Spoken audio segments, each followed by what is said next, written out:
So yun, okay. KGX, kumusta kayong lahat? At nag-check tayo ngayon ng graph natin. Tinitingnan lang natin eh.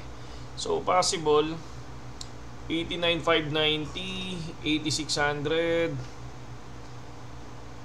86,000, 84,1.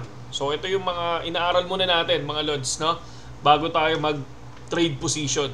So titingnan natin, possible bang kunin si 89,590 o si 8660.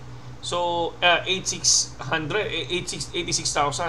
So titingnan lang natin kung paano yung magiging galaw nito, no? So ako, sabi ko nga sa inyo eh, inaaral ko muna bago tayo pumasok mga idol, no?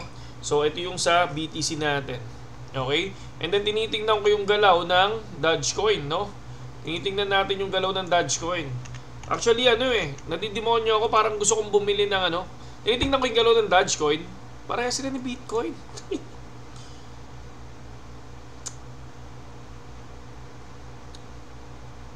Pareha sila ni Bitcoin.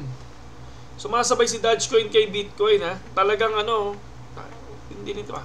And then kung titingnan naman natin dito, okay, Elon Musk, no? Government Efficiency, Dogecoin. Department of Government Efficiency, Dogecoin. So parang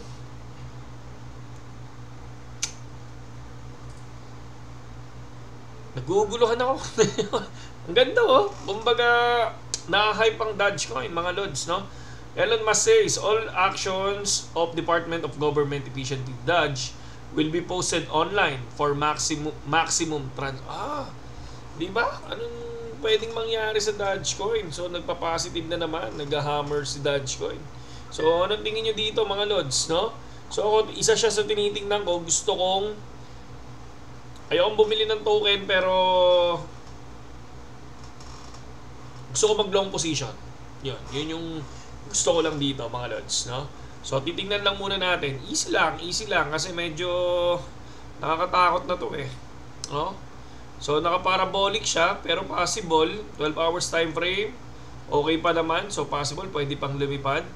So next coin natin, Floki. Tinitingnan ko si Floki. So si Floki is nag 2,000 na naman.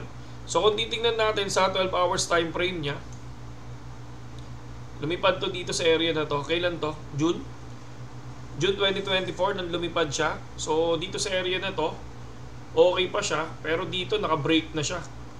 Break na to dito sa area na to. Okay?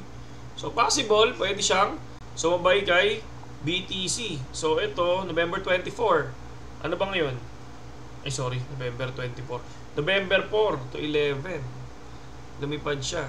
Nananahimik si Floki pero lumilipad. Lumilipad siya ngayon. Nananahimik siya noong nakaraan eh. So lumilipad siya ngayon. So ano pa ba yung pwede nating tingnan? ETH kasi malaki talaga tiwala ko dito. Sorry.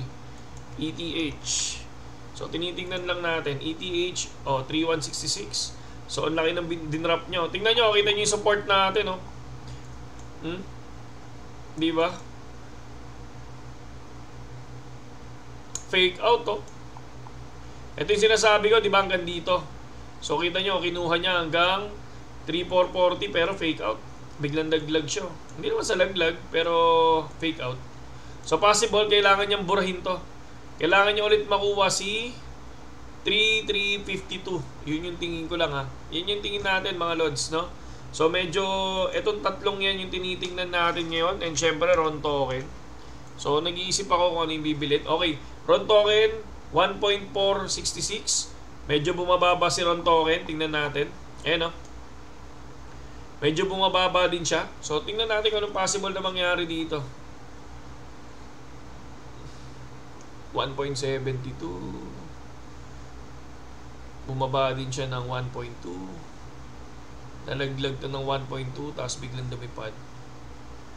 Umangat na din siya. So far nasa gitna siya. Possible i-break niya tong ilalim.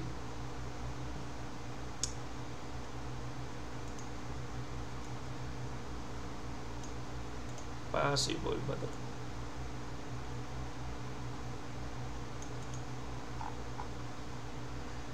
Rejected. Gusto niyang kunin. Mas mababa. Okay. So, yun lang. Nagdi-decide lang tayo anong gusto natin kunin mga lodi. So, So, mamaya, may asset na tayo dito. So far, spot natin, negative 6,000 tayo today. So far naman, kay Ron Token, negative 600 pesos tayo. Doon sa 27,000 investment natin, negative 600 tayo. And dito naman kay ETH, positive 35,000 tayo. So okay lang, no? So kahit mag-break even to, walang problema. So ang gagawin natin is bibili tayo ng Ron Token mamaya. So tingnan natin yan kung ano ang mangyayari dito sa Ron Token tsaka sa ETH natin. And then after kong bumili ng Ron Token, no? Break even sa 1.5. Dito break even sa 2,566. Iniisip ko mag-floki muna eh. Mag-floki kaya ako muna. Hey! Iniisip ko mag-floki muna. So, pero tingnan muna natin. Okay yan. 3 positive. Kung tinitingnan ko lang, pasensya na pero wala eh. Inaaral natin maigi eh. Floki. Laki din kasi ng bitaksak ni Floki.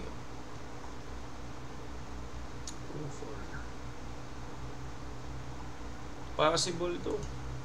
Kuha niya to. Pwede itong bumalik dito. May mas mataas ka pa ba? Wala na. Ayun na lang. So, lumipad. Bang.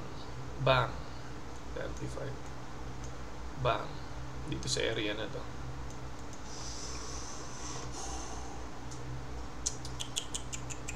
So, tingnan natin kung anong pwedeng magiging galaw nito. Pero, possible, baka pwedeng pumunta dito ulit.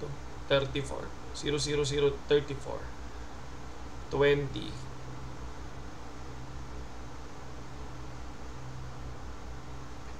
We'll see mga Lodi, no? Pero tingnan nyo, Elon Musk, Dogecoin. So, possible gumalaw ang market ng 10:30. And then, GEOS, no? Meron silang announcement. This was announced, no, yesterday, just summarizing for you all. So ito, sabi nila, Katana will be going through a major upgrade. Galing, no? This is crucial for enhancing DeFi on Ronin. Summary, ayan yun. So pwede nating B3 upgrade, enhance liquidity provision, improve capital efficiency, free structure and treasury support. Phase 2 of RON emission reduction. Ito yung mga gusto ko, yung tuloy-tuloy yung update nila GEOS, no? Basta Ronin token, yung RON na yan, automatic, basta biglang tangkilikin lang to, one time lilipad to. Yun lang yung nakikita ko dito mga lods, okay? So, walang personalan, lang, no?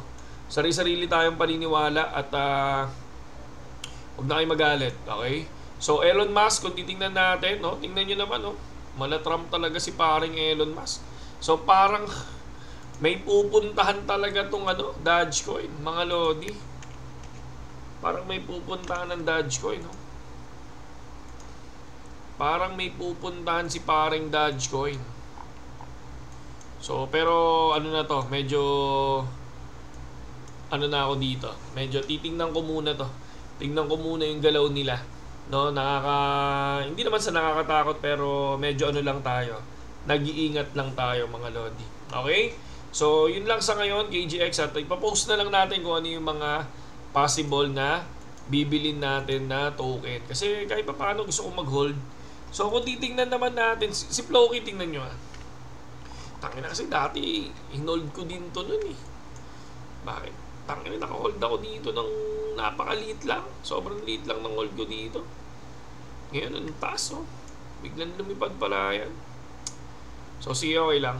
So, para at least makita lang natin kung ano yung mga pwede natin gawin. So, yun lang. Sa ngayon, KGX, at mabuhay kayong lahat, no?